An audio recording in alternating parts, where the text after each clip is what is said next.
Assalamualaikum warahmatullahi wabarakatuh. A'udzu billahi minasyaitonir rajim. Bismillahirrahmanirrahim. Bismillahi tawakkalna billah. Bismillahi tawakkalna fillah. Bismillahi tawakkalna lillah. Alhamdulillah. Asyhadu an la ilaha illallah wahdahu la syarika lah al-malikul haqqul mubin. Wa asyhadu anna Muhammadan abduhu wa rasuluhu la nabiyya ba'dahu shadiqul wa'dil amin. Allahumma salli ala Muhammadin fil awwalin wa salli ala Muhammadin fil akhirin wa salli ala Muhammadin fil mursalin wa salli ala Muhammadin mala'il a'la ila yaumiddin. Faqala Allah ta'ala fi kitabihil karim wa huwa asdaqul qa'il. Bismillahirrahmanirrahim. Qul huwallahu ahad, Allahus samad, lam yalid wa lam yulad wa lam yakul lahu kufuwan ahad. Al-ayah. Ya'tikumullah kalam Allah la ilaha illallah Muhammadur Rasulullah. Ya sayyidil barakah, ya imamil karamah, amma ba'd. Hadratul muhtaramin, para alim, para ulama, para ustaz, para kiai, tokoh agama, tokoh masyarakat, sesepuh, bini sepuh, aji sepuh yang senantiasa dirahmati dan dimuliakan Allah Subhanahu wa ta'ala. Khususnya mari kembali kita mendoakan beliau, orang tua kita, guru kita, pembimbing dan pengasuh kita, beliau Al-Mukarram Bapak Ki Joko Nur Ihsan beserta ibu, dan juga yang guru kita Syekh Maulana Kakak Gusti yakni Haji Muhammad Nur Ghazali Syekhul Islam. Semoga senantiasa dimakamkan di pangkuan sucinya Allah, dimuliakan dan dibahagiakan selalu, disukseskan perjuangan putra putri beliau dan keturunan beliau, disatukan murid dan jemaah beliau, dan digabungkan ruh rasa kita dengan Ruhul Qudus beliau, sehingga walaupun doa batin beliau telah kembali ke hadirat Allah, tetapi langkah perjuangan kita tetap istiqomah senantiasa sesuai dengan apa yang dicita-citakan beliau, diamankan beliau atas diri kita, yang betul-betul murni hidup dan mati hanyalah menghamba kepada Allah Subhanahu wa ta'ala. Amin. Allahumma amin. Al-Fatihah. Bismillahirrahmanirrahim. Alhamdulillahi rabbil alamin arrahmanir rahim maliki yaumiddin. Iyyaka na'budu wa iyyaka nasta'in ihdinas siratal mustaqim. Siratal ladzina an'amta 'alaihim ghairil maghdubi 'alaihim waladdallin. Saudaraku seiman seakidah, senasib seperjuangan fi dinil Islam, rahimakumullah. Syukur bersyukur kembali mari kita haturkan kehadiran ilahi Rabbi dzul jalali wal ikram, dan bersyukur sekecil apapun harus kita jaga agar jangan sampai padam, karena ini adalah lentera kehidupan kita. Bersyukur kepada Allah Subhanahu wa ta'ala, menyaksikan dengan ruh kita tentang keagungan dan kebesaran Allah. semakin tenggelam, semakin tenggelam, semakin akrab kehadiran Allah Subhanahu wa Ta'ala. Dan rasa kita senantiasa kita jaga agar senantiasa merasakan belian kasih sayang Allah Subhanahu wa Ta'ala. Ini sering kita ulang-ulang, tidak hanya formalitas, tidak hanya zahir gugur kewajiban apa itu syukur, tetapi mancing di dalam samudra minang kalbu.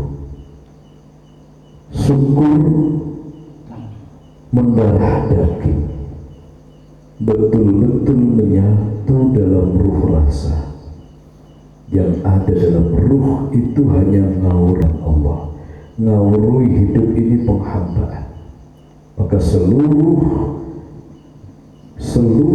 aspek kehidupan kita, anasir kehidupan kita akan menuju kepada tujuan hidup yang pertama dan utama, yaitu menghamba kepada Allah Subhanahu wa Ta'ala.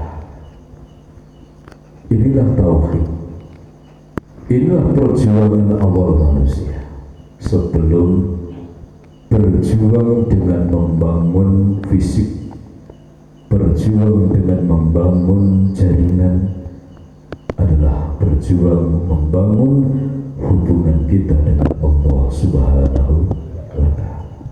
Ini kehidupan yang awal, ruh dan rasa kita dimanapun kita berada. Bagaimana ini menyatu dengan keagungannya Allah Subhanahu wa Ta'ala. Dibutuhkan kebesaran jiwa di dalam menerima kebesarannya Allah, menerima keakdarannya Allah, ketuhanannya Allah Subhanahu wa Ta'ala. Hanyalah jiwa-jiwa yang pemberani, jiwa-jiwa yang kuat, jiwa-jiwa yang besar. Maka tatkala jiwanya kerdil, jiwanya penakut, jiwanya ini gelap pengecut, tidak mampu menerima keagungan ketuhanan Allah Subhanahu wa Ta'ala. Gak mampu. Kalau pengecut, penakut tidak akan mampu. Jiwa yang tiada kenal rasa takut, jiwa yang sudah mengikhlaskan dohir dan batin kehidupannya hanya untuk mengabdi kepada Allah Subhanahu wa Ta'ala.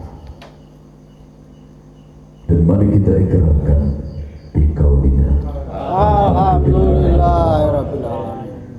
Salawat beserta salam mari kita sanjungkan kehadiran baginda Rasul Muhammad sallallahu alaihi wasallam, Rasulul Haq. Nabi Allah Muhammad sudah wafat sekian abad yang lalu, tapi Rasulullah tidak mati. Rasulullah akan hadir dalam jiwa-jiwa dan rasa yang menghamba kepada Allah Subhanahu wa Ta'ala. Karena itu adalah rasanya Rasulullah Muhammad sallallahu alaihi wasallam. Maka Muhammad Rasulullah, Muhammad utusan Allah Subhanahu wa Ta'ala. Muhammad itu utusan Allah. Nabi Muhammad diutus Allah untuk memberikan tuntunan kepada manusia. Rasulullah diutus oleh Allah untuk membawa dohir batin menuju Allah Subhanahu wa Ta'ala. Semoga kita termasuk umat Rasulullah, umat baginda Nabi Muhammad SAW yang betul-betul layak dan pantas, yang mampu mewujudkan kehidupannya untuk menghamba kepada Allah dan berakhlakul karimah. Amin Allahumma amin. Saudara yang dimuliakan Allah, alhamdulillah malam ini kita masih diberikan kesempatan oleh Allah Subhanahu wa Ta'ala untuk berbenah. Kita masih diberikan kesempatan untuk membenahi dohir batin ini menuju Allah, untuk membenahi cara pandang, membenahi pola hati, pola roh dan rasa, pola perilaku agar sesuai dengan tuntunan baginda Rasul Muhammad Sallallahu Alaihi Wasallam. Maka di bulan yang mulia yaitu bulan Dzulhijjah, bulan yang menjadi saksi beliau Nabi Allah Ibrahim alaihissalam mendapatkan titel Abu Tauhid, mendapatkan titel Khalilullah, kekasih Allah Subhanahu wa Ta'ala. Setiap tahun kita digelar tentang cerita Nabi Ibrahim sampai sudah hafal. Tetapi sudahkah kita mengambil hikmahnya? Tidak hanya sekedar cerita dari mulut ke mulut kemudian diceritakan lagi, tetapi menjadi satu batu lompatan untuk mempraktikkan bertauhid kepada Allah Subhanahu wa Ta'ala. Tentunya kita sudah hafal bahwa Nabi Allah Ibrahim itu terlahir di tengah-tengah umat yang menyembah berhala. Bahkan ayah beliau adalah pemahat berhala. Tetapi dari kecil Nabi Allah Ibrahim berontak bahwa Tuhan itu tidak mungkin berhala. Semesta ini pasti ada yang menciptakan, ada kekuatan dahsyat di balik semua kehidupan ini. Maka satu yang perlu kita garis bawahi, istiqomah dalam pencarian, istiqomah dalam perjuangan menuju Tuhan yang benar. Ini pelajaran pertama. Sudahkah kita ini istiqomah? Sudahkah kita itu betul-betul kontinu? Apapun yang terjadi tetap dalam perjuangan menuju Tuhan yang benar, sebagaimana Nabi Allah Ibrahim alaihi salam. Beliau pernah menganggap matahari, bulan, bintang sebagai Tuhan, tetapi ternyata itu salah. Sama, kita pun pernah menganggap duit sebagai Tuhan, harta sebagai Tuhan, anak istri sebagai Tuhan, ATM sebagai Tuhan, jabatan, pangkat, derajat sebagai Tuhan, ego sebagai Tuhan, dunia ini sebagai Tuhan. Tetapi sudahkah hati ini diniati, diiktikati menuju Tuhan yang benar? Atau kita berdiam diri dengan kesalahan itu? Nabi Allah Ibrahim pernah salah, tapi secepatnya beliau keluar dari kesalahan itu menuju kebenaran. Oh, ini bulan salah, ini bukan Tuhan. Matahari salah, ini bukan Tuhan. Bintang bukan Tuhan. Ini perbedaan dengan manusia akhir zaman. Begitu manusia salah dalam bertuhan, dia kemudian berdiam diri, menikmati kesalahannya. Tidak seperti Nabi Ibrahim secepatnya untuk bangkit dan berbenah, untuk istiqomah dalam tujuan yang benar. Manusia nyaman dengan kesalahannya. Na'udzubillah min dzalik. Yang kedua, setelah istiqomah akhirnya apa? Allah jahratan. Nabi Allah Ibrahim mendapatkan pencerahan, innani annahu la ilaha illa anta fa'budni. Sesungguhnya akulah Tuhanmu Allah Subhanahu wa Ta'ala, maka menghambalah engkau kepada aku. Maka Nabi Allah Ibrahim menemukan hakul yakin kepada Allah Subhanahu. Buah daripada ketekunan, keikhlasan yang berlandaskan tawakal, tidak peduli hujan, tidak peduli kemarau, apapun yang terjadi. Beliau menelusuri daripada padang pasir yang panas, malam siang dohir batin, orang enak mangan, orang jenak turu, terus istiqomah dalam pencarian, tidak pernah berhenti, apalagi putar balik. Apakah kita sudah seperti itu? Kalau kita cuma konyak gaji kemudian berhenti, nggak akan ketemu. Sehari mencari Tuhan, 1 tahun mencari dunia, nggak akan ketemu.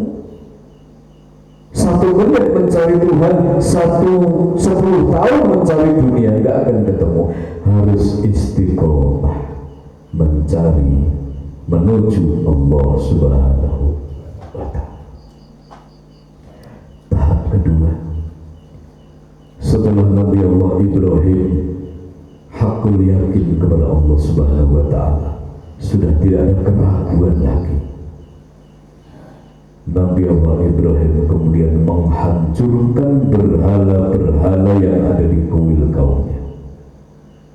Sudahkah kita tatkala sudah menemukan yakin kepada Allah Subhanahu wa Ta'ala, kita ikhlas untuk menghancurkan seluruh berhala-berhala yang ada dalam hati kita, menghancurkan kesombongan kita, melepaskan iri dengki kita, melepaskan hubbud dunia kita, melepaskan yang tadinya dianggap Tuhan.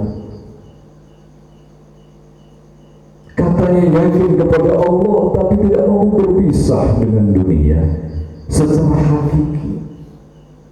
Katanya yakin kepada Allah tapi masih menyembah kepada selain Allah. Ini nggak bisa. Tauhid itu mukhlisina lahuddin khalisna, harus bersih murni. Kita menyebut nama Allah siang dan malam tapi kita menyembah kepada selain Allah, menyembah egonya, menyembah amarahnya, menyembah sufiahnya, menyembah lawamahnya.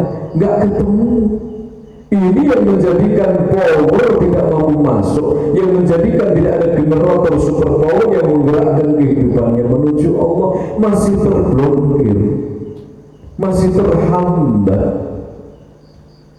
belum ikhlas melepaskan berhala-berhalanya, masih ada berhala yang disembah dalam hatinya. Na'udzubillah min.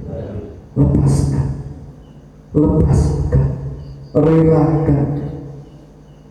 Maka tatkala Nabi Ibrahim menghancurkan berhala, kapaknya ditaruh di tangan berhala yang besar, disidang oleh Raja Namrud. Nabi Ibrahim memberikan kalam, yang menghancurkan itu adalah berhala yang paling besar. Itu kapaknya masih ada di tangannya.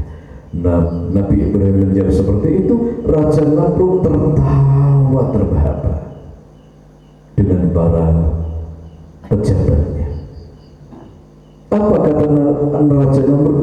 Kamu ini gila Ibrahim. Mana mungkin patung yang terbuat dari kayu ini mampu bergerak, apalagi menghancurkan berhala yang kecil-kecil ini. Maka Nabi Allah Ibrahim tersenyum, betul sang raja.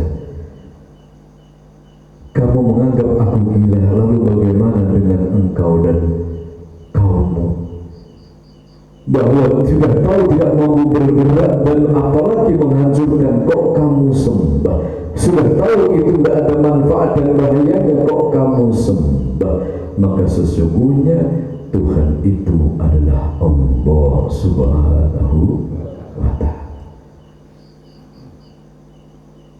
Setelah menghancurkan berhala dalam hati, konsekuensinya Nabi Ibrahim dibakar di atas api. Banyak kisah-kisah yang sangat luar biasa. Begitu Nabi Allah Ibrahim dilempar dari gunung, dari bukit dengan getapel besar, begitu jasad tubuh beliau melayang, maka malaikat Jibril menghampiri, wahai saudaraku, sahabatku, kalau engkau berkenan, aku akan menolongmu, menyelamatkan kamu dari api ini. Apa jawab Nabi Ibrahim? Terima kasih wahai saudaraku Jibril. Sesungguhnya aku hanya berharap pertolongan dari Tuhanku. Seandainya mau hancur lahir batinku di atas api, tatkala memang ini kehendak daripada Tuhanku, aku rela. Aku berserah diri kepada Allah Subhanahu wa ta'ala. Kenapa ditolak? Sebab malaikat Jibril tidak membawa atas nama Allah, kecuali tatkala malaikat Jibril bersabda atau berkata, wahai saudaraku, aku diperintah Allah untuk menyelamatkanmu, baru akan diterima. Ini tauhid. Setelah dibakar di api, maka Allah berfirman, wahai api, dinginlah engkau. Salamatan ala Ibrahim, selamatkan kepada kekasihku Nabi Allah Ibrahim alaihissalam.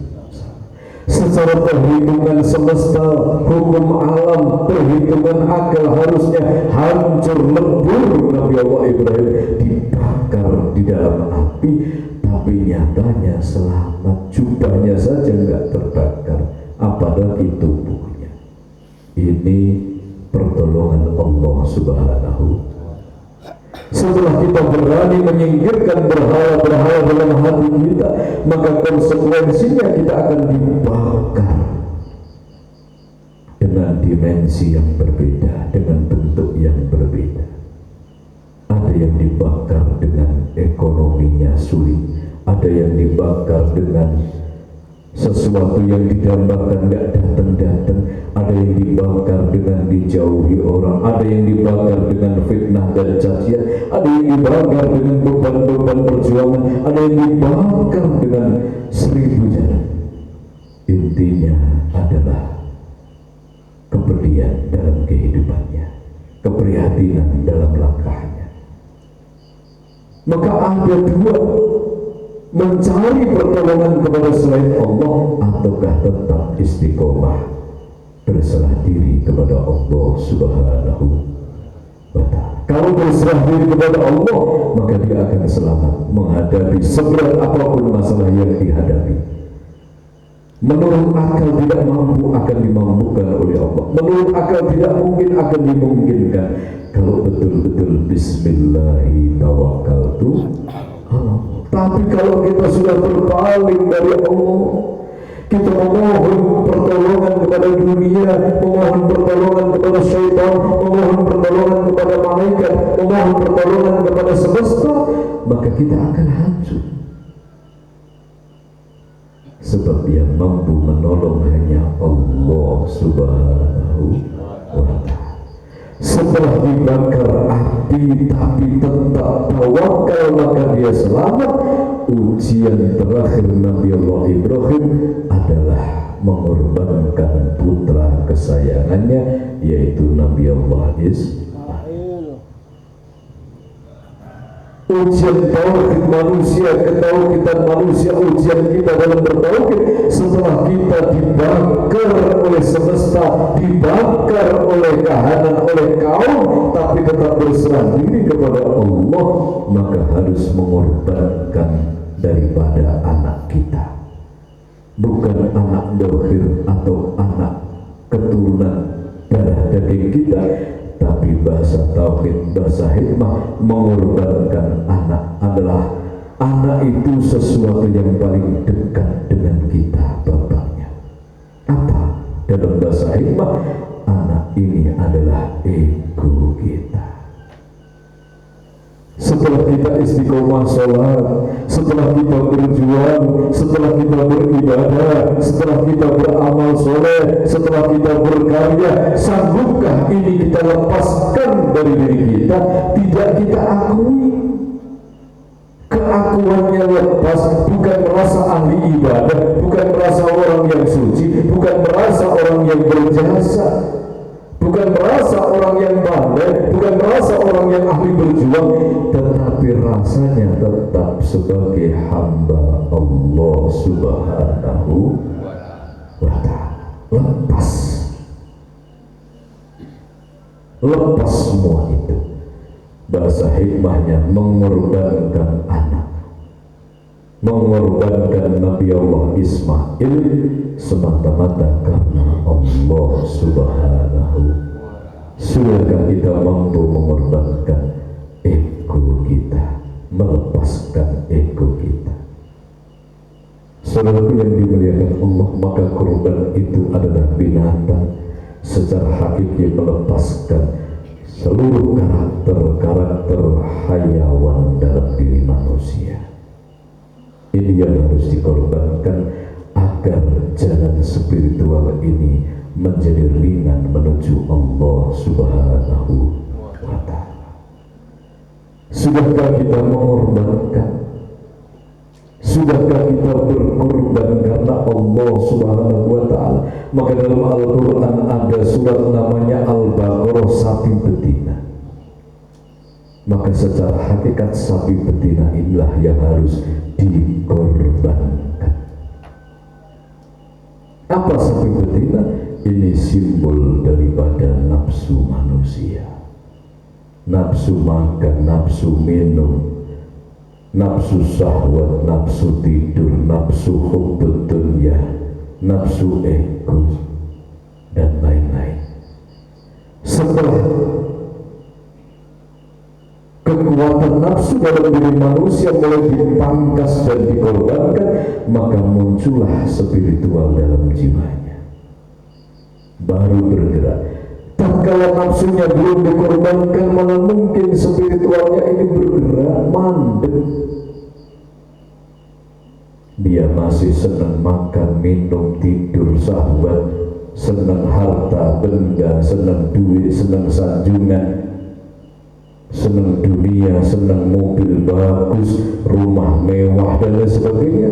Ini masih dipertahankan, berarti spiritualnya yang dirugikan. Apa spiritualnya dirugikan? Tidak mampu menuju Allah Subhanahu wa Ta'ala. Ini akan menghalangi.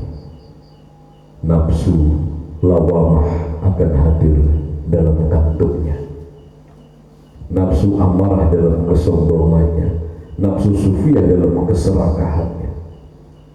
Ini akan menghantui. Orang yang tenggelam dalam lawamahnya ngantuk, baru ilahi antar maksud sudah nutup matanya, ngantuk, tidur. Ini bisa dilihat, kondisi manusia itu bisa dilihat di saat kita sedang menghadap Allah Subhanahu wa Ta'ala.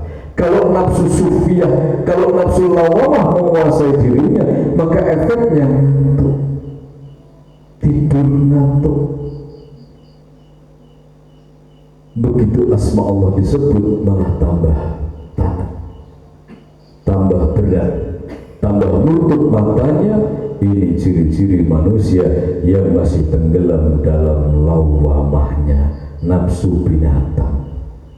Ini kalau kebocorannya mungkin suka makan enak, suka minum, suka tidur, suka syahwat yang melampaui batas, itu akan memancar dengan Tuhan. Orang yang rakus, orang yang tomak, yang hubbud dunya, yaitu nafsu sufiyah, mungkin dia tidak ngantukan, tetapi di saat berzikir angannya belayang kemana-mana, tubuhnya tegak, pikirannya terbang gentayangan.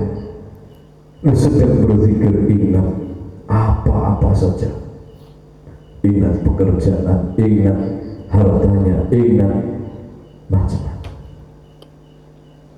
Dan kalau manusia ini terjebak dalam nafsu amarah atau egonya, dia tidak ngantuk. Suruh duduk 1 jam betah, nggak ngantukan dia. Tetapi hatinya menyuarakan kesombongan, menyuarakan egonya, merasa ahli zikir, merasa aku kuat sejam, liane tekak tekluk aku kuat sejam diri. Ini nafsu amarah. Ini juga menghambat, tidak bisa untuk menuju spiritualnya, menuju Allah, nggak bisa. Walaupun nggak ngantuk dia, melek, mencerah, mencorok, tetapi terhalang menuju Allah Subhanahu wa Ta'ala. Sebab itu dimuliakan Allah, hakikat daripada perjalanan Nabi Allah Ibrahim itu adalah fase demi fase yang dialami seluruh manusia yang sedang berjuang menuju Allah Subhanahu wa Ta'ala. Ada yang sudah patah di waktu fase pertama, yaitu pencarian, mencari kebenaran. Ini sudah patah duluan, baru di fase pertama sudah patah. Niatnya mencari Allah 1 tahun, 2 tahun, 3 tahun, tahun keempat dia berhenti. Ada yang putar balik, ada yang mampir, tidak jadi meneruskan perjalanan karena ternyata dunia ini nikmat, na'udzubillah min. Maka akan terjadi apa? Oh, dia bekas berjuang. Oh, dulu dia ikhlas, sekarang enggak. Dulu dia kuat ibadah 1 jam enggak ngantuk, sekarang enggak, 5 menit sudah tumbang. Dulu dia kalau mendengar program berjuang semangat 45, jangankan harta benda, nyawa seandainya diminta oleh Allah akan diberikan. Sekarang buru-buru nyawa, waktu saja semenit, 2 menit, sejam, 2 jam, eman-eman untuk perjuangan. Hartanya mulai terkunci dengan hubud dunia. Kalau tentang program nafsu, program manusia, semangat 45 berkorban demi nama baik, apapun diterjang. Tapi demi perjuangan semakin menyusut. Ini hati-hati saudaraku, ini terjadi di tahun 2026. Dulu untuk perjuangan apapun dijalankan, Allahu Akbar. Sekarang malas, lemah, loyo, nggak ada semangat. Ini terpangkas. Fase pertama sudah jatuh.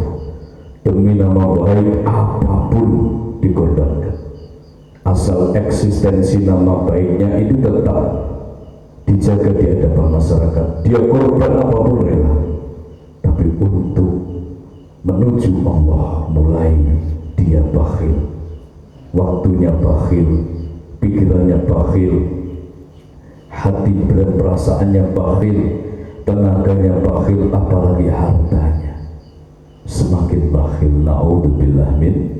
Ini manusia. Ini manusia karena apa? Karena dia sudah kecapean, kentean, bahan bakar. Berjuang kok gak onontai.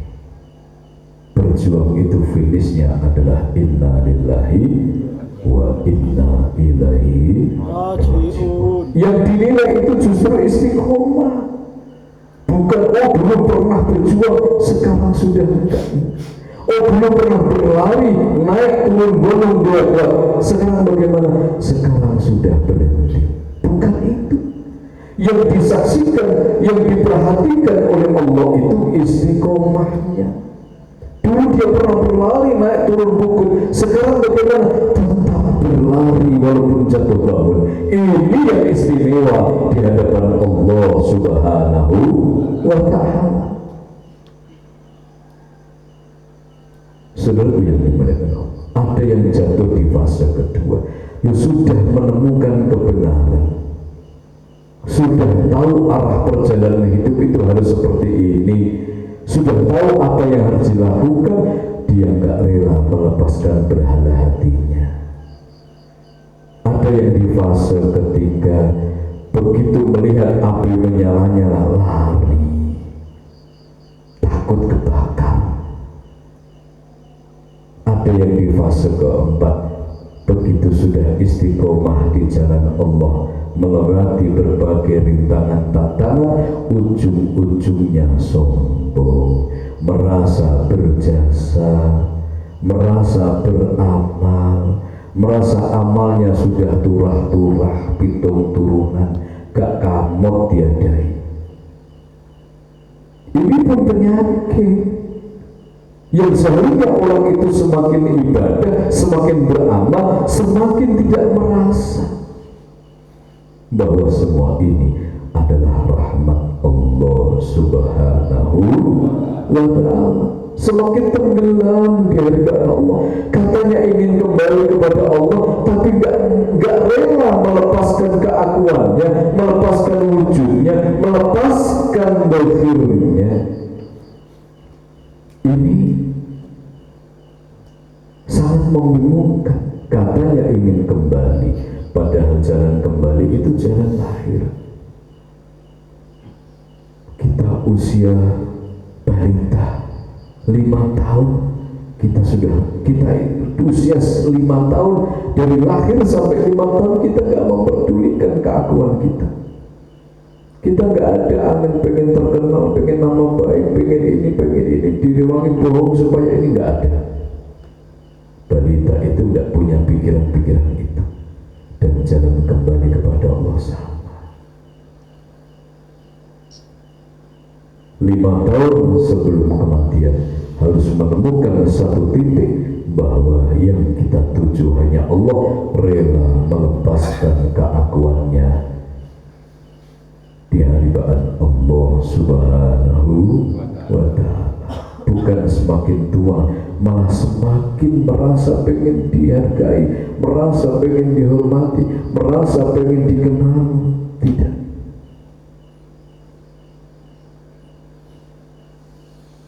Itu berlawanan dengan tauhid kepada Allah Subhanahu wa Ta'ala. Saudara yang dimuliakan Allah Subhanahu wa Ta'ala, maka ikra binafsi, baca diri kita masing-masing. Kita ini sudah pada fase yang mana? Lo sudah umur 40 lebih kok masih fase pertama, masih mencari terus, berhenti, putar balik, kemudian ingat, oh saya sedang menuju Allah, balik meneng.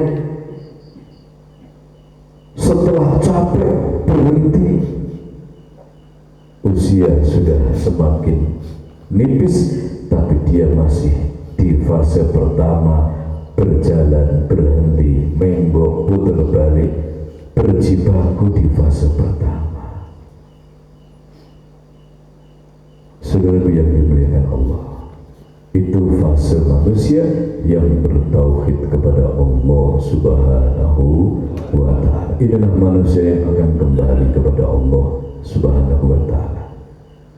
Maka guru kita berpesan, ngaji di kalian itu bukan ngaji untuk cari duit.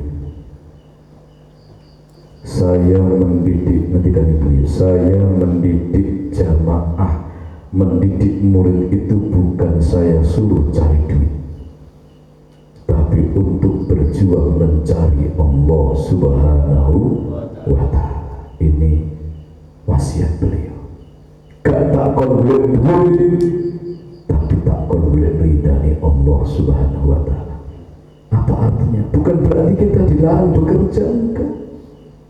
Terus demok-demok gak begain, boten. Bekerjalah yang seruak,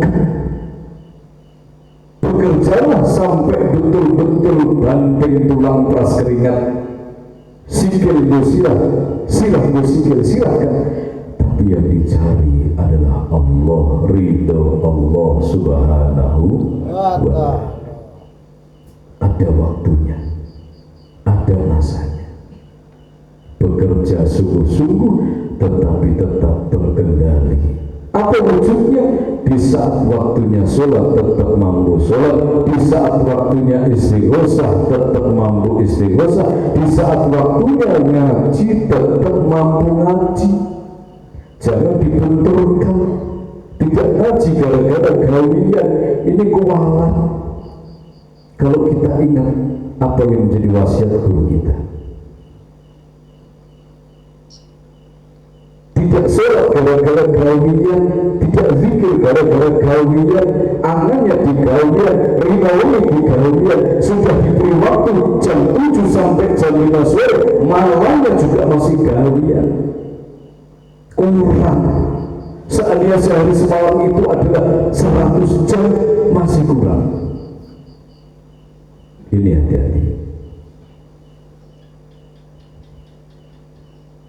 Saudara yang dimuliakan Allah Subhanahu wa Ta'ala, ini ajaran dari beliau untuk bertauhid kepada Allah Subhanahu wa Ta'ala. Betul-betul kawian ini hanya formalitas.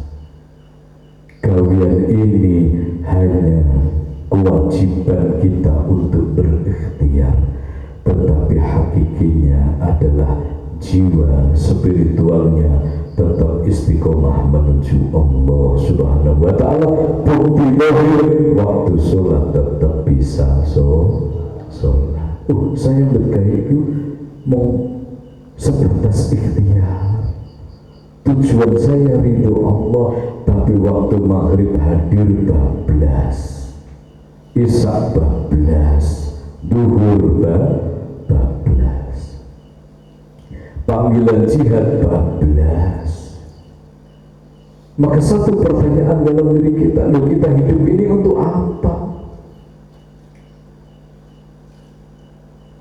Saudara yang dimuliakan Allah, tetapi justru tatkala kita menomorsatukan ridho Allah, menomorsatukan Allah, menomorsatukan perjuangan Rasulullah di atas segala-galanya, hidupnya akan berkah, akan dibukakan keberkahan.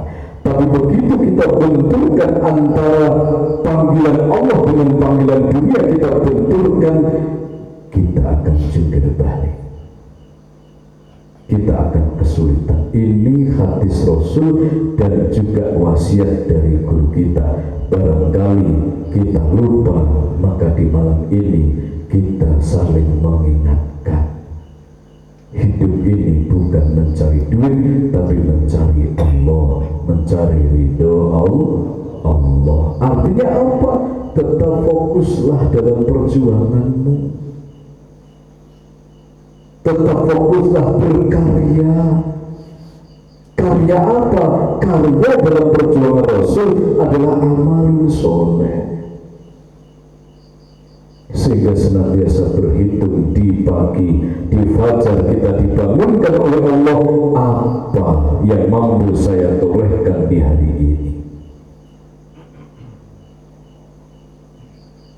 Saudaraku yang dimuliakan Allah, itu wasiat dari beliau. Apa yang mampu saya torehkan untuk perjuangan, untuk hidupku ini? Kalau waktuku hanya habis untuk urusan duniawi, waktunya habis untuk urusan kesibukan masalah-masalah duniawi, coba berhentilah, berserah diri memohon kepada Allah agar menemukan real kehidupannya. Tunjukkan aku ya Allah real kehidupanku, aku Engkau hadirkan di bumi, ya Allah tunjukkan agar aku mampu menjalankan hidup sesuai dengan peranku ya Allah. Mohon ridhamu ya Allah, agar gerak langkahku ini ya Allah betul-betul mampu menjadi rahmatan lil alamin. Ya Allah, mohon ridhamu, mohon izinmu ya Allah, agar setiap manusia yang bertemu dengan aku terbuka hatinya untuk bertauhid. Kembali ikra binafsi, kembali bacalah, baca di dalam diri kita, baca di dalam perjalanan kita. Kalau di keramaian nggak bisa, berarti kita butuh waktu yang hening, butuh tempat yang hening untuk membaca, butuh introspeksi. Karena setiap manusia punya peran masing-masing. Kalau sampai peran kita nggak sesuai, masalah. Ngendikane Rasulullah, kalau engkau tidak rela berprihatin untuk memperjuangkan perjuangan Rasul, maka kamu akan bersusah payah untuk urusan dunia. Kalau kamu gak rela repot-repot berjuang, ya cara basa kasarnya, kalau kamu gak rela repot-repot berjuang, kamu akan repot urusan dunia. Itu pasti. Kok kita saat ini dunianya repot sekali? Coba lihat, sudahkah kita berada di jalan perjuangan Rasulullah Muhammad Sallallahu Alaihi wasallam. Aku dilahirkan untuk apa? Manusia yang sudah berada di dunia, maka kehidupannya akan senantiasa di dalam hidayah dan barokah Allah Subhanahu wa Ta'ala. Tapi kalau kita merasa banyak masalah, merasa sempit, maka cek apakah sudah di jalan yang dikehendaki oleh Allah Subhanahu wa Ta'ala.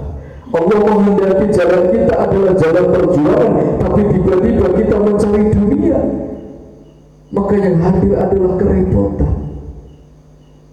Maka lepaskan dunia itu, berhala itu lepaskan, keluarlah dari gua yang gelap, samsunglah nur ilahi, cahaya mentari yang terang benderang.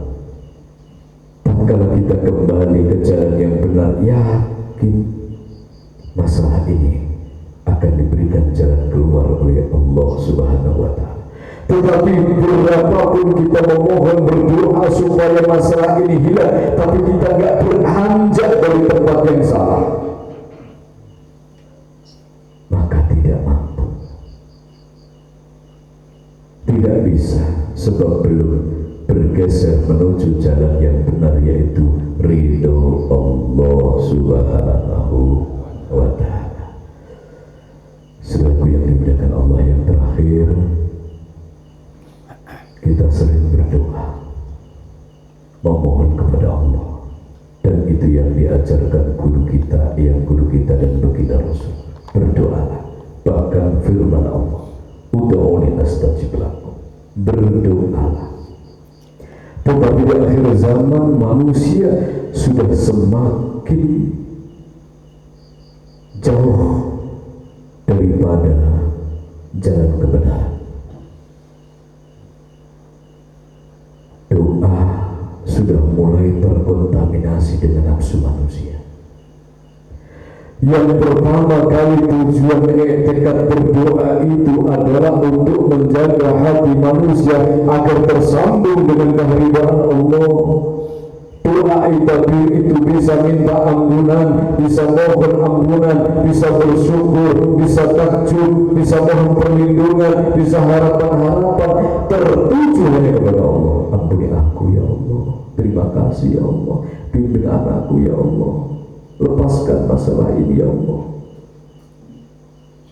Ini doa yang dulu baginda Rasul mengajarkan, guru kita mengajarkan, berdoa itu untuk menyambungkan frekuensi hati kita dengan Allah Subhanahu wa Ta'ala, agar tetap terpancar nur ilahi di dalam sanubari, menjadikan kita lebih ringan dan mudah di dalam menjalani peran-peran kehidupan di alam semesta ini, agar ada kekuatan kita mampu menghamba, mampu bertakwa, mampu mengikuti Rasul. Itu fungsi doa. Masalah dikabulkan atau tidak sudah tidak menjadi perhitungan. Dikabulkan alhamdulillah, belum dikabulkan juga alhamdulillah. Itu fungsi doa. Tidak dikabulkan atau belum dikabulkan pun manusia tidak rugi. Dia sudah terhubung dengan ilahi. Dikabulkan dan tidak, itu bonusnya. Itu haknya Allah. Tetapi di akhir zaman doa beralih fungsi. Manusia yang berdoa kepada Allah, perhitungannya adalah kabul. Kalau dikabul sampai merasa dekat dengan Tuhan, kalau nggak dikabul putus asa, kalau nggak dikabul ragu kepada Allah, kalau nggak dikabul mengaudit Allah Subhanahu wa Ta'ala. Sampai sholatnya ditambahi, posongnya ditambahi, wiridnya ditambahi. Agar apa? Kenapa kok ditambahi sholatnya, wiridnya, posongnya? Perhitungannya kabur. Bukan lagi menghamba, melayani pelayannya Allah, tapi doa dijadikan sebagai kekuatan untuk mengatur Allah Subhanahu, mengaudit. Ini ketersesatan yang tidak disadari manusia. Kalau doa ini kabul, wah dicetak-cetake. Wingi udan terus atrimo tak dudini terus mandek. Padahal istijlab penglulu. Bagi orang yang bertauhid tidak seperti itu. Ya Allah, aku berdoa karena aku butuh kepadamu. Aku berdoa karena aku ini memang lemah, Engkau yang kuat, aku bodoh, Engkau yang pintar, aku ini kotor, Engkau yang suci. Aku butuh bimbinganmu, pertolonganmu, tuntunanmu, perlindunganmu ya Allah. Maka dari itu aku berdoa kepadamu setiap saat dan detik. Maka tentang kabul atau belum kabul itu hakmu ya Allah. Seandainya Engkau kabulkan doaku ini, memang hakmu, Engkau memang ahlinya. Karena bumi langit seisinya, jiwa ragamu semua milikmu. Seandainya belum kabul, itu pun hakmu, karena Engkau adalah qiyamuhu binafsi. Tidak bisa kekuatan apapun mengatur, mengintervensi dirimu, tidak bisa ya Allah. Engkau mutlak dalam kekuasaan ya Allah. Maka ampuni atas kelancanganku ini. Beliau guru kita Al-Mukarram Bapak Kiai Jogor Resa selalu mencontohkan kalau berdoa ditutup, ya Allah ampuni atas kelancanganku ini, semua aku serahkan kepadamu yang terbaik demi iman takwa. Ditutup dengan doa, bahasa dua itu, ampuni atas kelancanganku dan aku berserah diri kepadamu ya Allah. Hasil akhir berserah diri, terserah monggo dikabul ya jenengan Gusti, nak baik kali kula. Nak boten dikabul napa dereng dikabul nggih niku hak panjenengan ya Allah. Kula boten wantun. Dengan doa ini ya Allah, jangan biarkan dengan doa ini menjadikan aku jauh darimu. Jadikan doa-doaku ini semakin akrab aku kepadamu. Jadikan dengan aku berdoa ini adalah jalan kemudahan aku dalam berhubungan kepadamu. Ini adalah tauhid hakiki yang sudah disimpang, dipelencengkan oleh nafsu manusia di akhir zaman. Na'udzubillah min. Maka mari kita berdoa, tapi tentunya dengan rasa yang sama dengan Rasulullah, dengan guru kita, dengan yang guru kita. Berdoa untuk tersambung kepada Allah, bukan untuk alasan kabulnya hajat. Kabul itu hanya Allah, jangan diukrek-ukrek. Apalagi diruk dan kabul, jangan. Kita berdoa untuk menyambungkan nurani hati kita dengan Allah Subhanahu wa ta'ala. Biarlah kita dianggap dunga murah mandi, tidak apa-apa, asal tetap bersama dengan Allah. Daripada dianggap dungane ampuh tapi terlepas dari Allah Subhanahu wa ta'ala. Hadis qudsinya Allah, barang siapa memanggil asmaku, barang siapa menyebut-nyebut ayatku, barang siapa memohon-mohon dengan asma dan ayatku, tapi niatnya bukan untuk mendekat kepadaku, maka akan aku kirim jin dan syaitan untuk mengabulkan hajatnya, dan aku jadikan jin syaitan sebagai teman abadinya. Na'udzubillah min. Ini ancaman dari Allah. Maka sebutlah asma Allah, sebutlah ayat Allah, beribadahlah, berdoalah dengan niat lillahi rabbil alamin, yakin selamat sampai kepada Allah. Semoga kita termasuk golongan manusia yang diselamatkan lahir batin awal akhir oleh Allah Subhanahu wa ta'ala beserta seluruh keluarga dan keturunan kita. Amin. Allahumma al-Fatihah. Bismillahirrahmanirrahim. Alhamdulillahirabbil alamin arrahmanir rahim maliki yaumiddin. Iyyaka na'budu wa iyyaka nasta'in ihdinas siratal mustaqim siratal ladzina an'amta 'alaihim ghairil maghdubi 'alaihim waladdallin. Hadirin selaku yang dimuliakan Allah, terima kasih atas kehadirannya. Semoga berkah, manfaat, hikmah demi iman takwa. Tentunya dari awal sampai akhir segala khilaf mohon maaf yang sebesar-besarnya. Sebelum kami tutup, sebagaimana di pengumuman yang sudah kami kirim, besok pagi setelah sholat Idul Adha, acara untuk menyembelih hewan yaitu kambing, dimohon kepada saudara-saudaraku sekalian beserta seluruh keluarganya, anak, istri, menantu, cucu, dimohon hadir di taklim ini, di taklim kita ini. Tidak usah ditelepon satu-satu, cukup Tabu ya mawon hadir. Yang tidak punya kepentingan yang penting mohon untuk hadir. Di samping silaturahim juga untuk menguatkan daripada batinnya kita untuk saling mendoakan. Semoga tetap disatukan, dipimpin oleh Allah. Amin Allahumma. Ya tentunya aku berkalam bila taufiq wal hidayah wa ridwan ya Allahumma bismillahi bila safi. Assalamualaikum warahmatullahi wabarakatuh. Waalaikumsalam warahmatullahi wabarakatuh.